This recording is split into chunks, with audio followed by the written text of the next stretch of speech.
اور تہجد پڑھنا کوئی مشکل کام بھی نہیں. کون کہتا ہے کہ آپ آدھی رات سے تہجد پڑھیں؟ عادت بنائیں کہ اذان ہونے سے آدھا گھنٹہ پہلے اٹھنا کی عادت بن جائے. فرض کرو اذان ہوتی ہے 4:45 پہ، تو آدھا گھنٹہ پہلے اٹھیں اور 15 منٹ میں وضو کر لیں. اور اگر کسی کو واش روم میں زیادہ وقت لگتا ہے تو وہ اتنا پہلے اٹھ لے. تو 15 منٹ میں وضو کر کے جو آخری 15 منٹ ہیں بس اس میں 4 رکعت ہلکے پڑھ لیں. پہلی 2 رکعت قل یا ایھا الکافرون اور قل واللہ احد کے ساتھ، اور دوسری 2 رکعت جتنا اللہ توفیق عطا فرمائے. سورہ یاسین شریف پڑھیں اور سورتیں پڑھیں جو یاد ہیں. بس یہی تہجد ہے.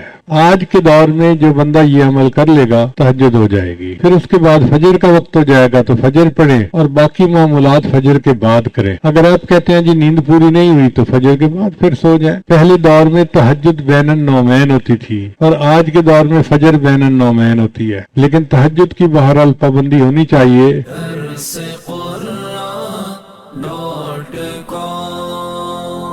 www.darsequran.com